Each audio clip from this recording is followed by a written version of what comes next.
sandata sila. Inuubos nila. Yun ang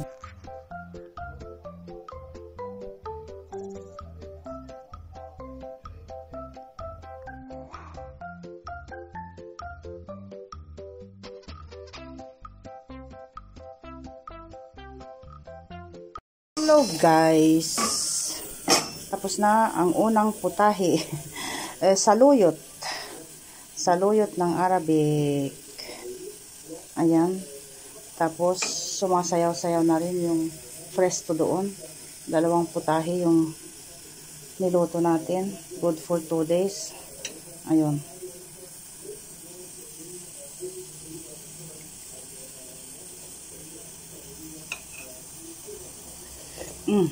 yummy. So, kumusta po kayo guys? Ano ba itong nangyayari na naman? Akala ko tapos na yung kaguluhan dito sa Lebanon guys. Merong kunting pagputok na nangyayari. Nakakatakot na naman. Dahil ang nangyayari dito guys, kasi as you know, patay na yung pinaka-pinuno ni Balbas. Si Balbas yung pinuno doon. Kaso, hindi nila matanggap na ganun ang nangyari sa kanilang pinuno. So, parang yung bang namatayan sila ng membro ng kanilang pamilya. Siyempre, magdadamdam sila.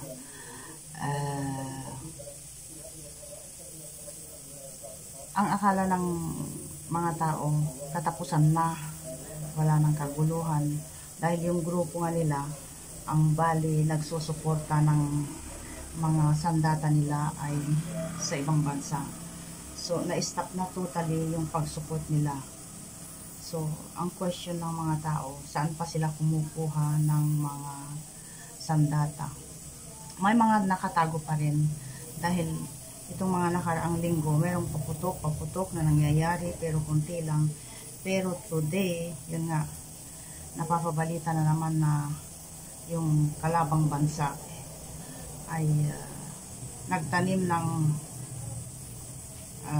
ayun, yung kalabang bansa dahil may agreement sila, kaya lang hindi sinusunod ng mga tao dito. So, anong ginagawa ng gobyerno? Bakit hindi nila mapigilan? Yun na nga ang question guys. Dahil yung grupo ni Balbas, malaki sila guys, malaking organisasyon.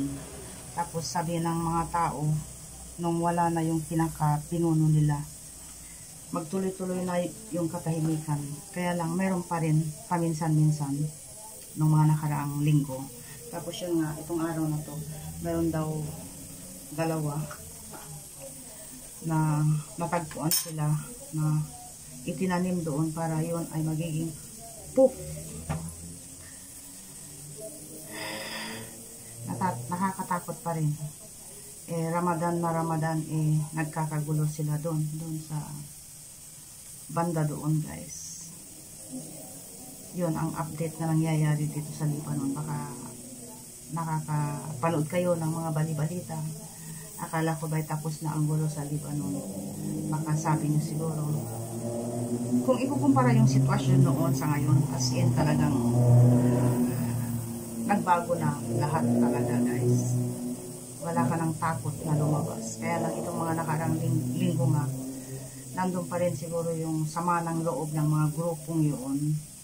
So, inuubos nila yung kanilang mga sandata. Dahil karamihang mga sandata nila guys ay galing sa ibang bansa.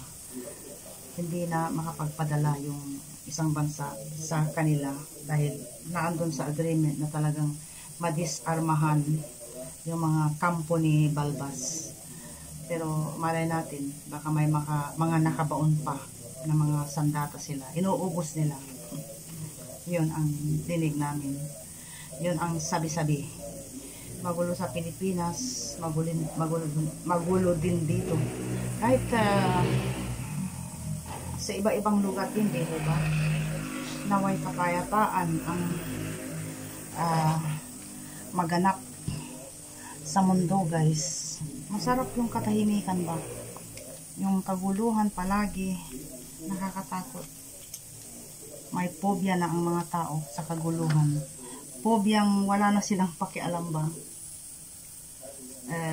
Yung mga nakaraang ganap dito at sa ngayon, kunti lang yung nagaganap ngayon. Kaya parang baliwala na sa mga tao dahil yung pinagdaanan nilang takot noon, super bongga noon. Pero itong nangyayari ngayon, na siguro napapanood nyo na talagang magulo. Wala lang yun. Nasa kalingkingan lang yung mga tao dito. Parang baliwala sa kanila. Dahil nga sa mga nagdaang kaguluhan noon. Parang wala lang ito. Parang wala lang ito sa kanila. So yun ang update na nangyayari na naman dito sa Lebanon. Naway mapayapa ang sandaigdigan. Masarap mamuhay ng mapayapa. Di ba? Bingo! Kung ang bansang kinaroroonan nyo ay may winter at summer, ganito ang mangyayari sa inyong aparador, sa inyong cupboard. At dahil nga nag-change na yung weather, so ibinaba ko yung pang summer at ating itatago na ang pang winter.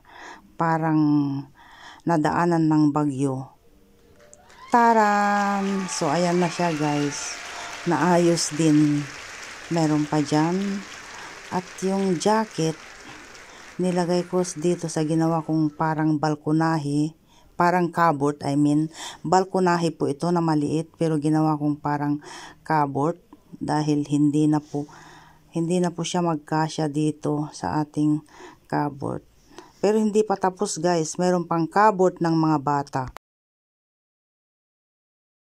One eternity later. At dahil naiinitan na tayo, magtanggal tayo ng cover ng ating couch. Wool po yan. Wool, it means pag inupuan mo, feeling para kang nasusunog. So, pang winter po yan. So, tanggalin natin at ating papalitan ng cotton pang summer. So, bago ang lahat, medyo mikos-mikos, i-hover natin para mailagay na natin ang cover. At iniisip ko, yung weather kasi, nag-aagawan ang init at lamig pa. So, hindi ko patatanggalin ang ating carpet. Siguro'y bukas or after tomorrow. Depende sa panahon.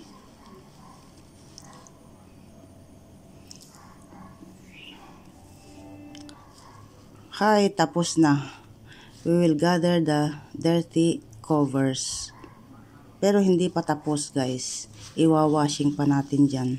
Pero habang ako'y nag-gather ng lalabhan, naisipan ko, bumulong pala si Bunso bago siya umalis ng bahay na magpansit tayo. Pero wala akong pansit bihon. Ito lang ang nasa cupboard natin. Nilagyan ko ng mikos-mikos na gulay. Pero hindi ko alam kung magkasya ito sa amin. Bahala na si Batman. May mga leftover pa naman. Kakainin ng ating ibang mga kasama dito. Gutom na daw siya. So ayan. Kakain na ang ating bunso.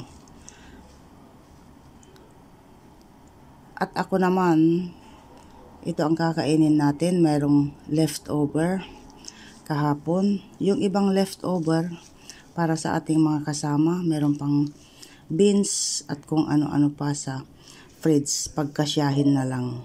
2,000 years later.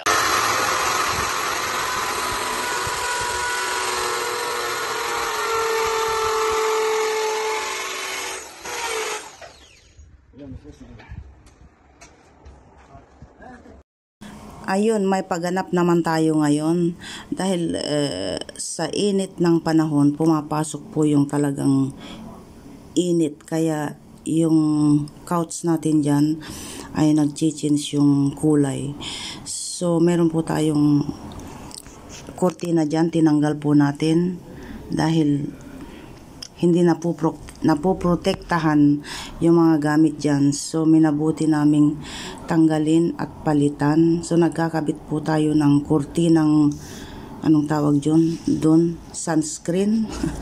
Sunscreen na poprotektahan yung ating mga gamit dyan. At the same time, hindi papasok yung init ng, tingnan nyo ang nangyayari dito.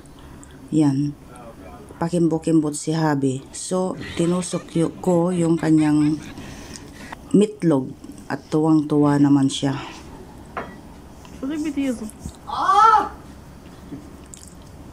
Nagtulong-tulong kami dyan.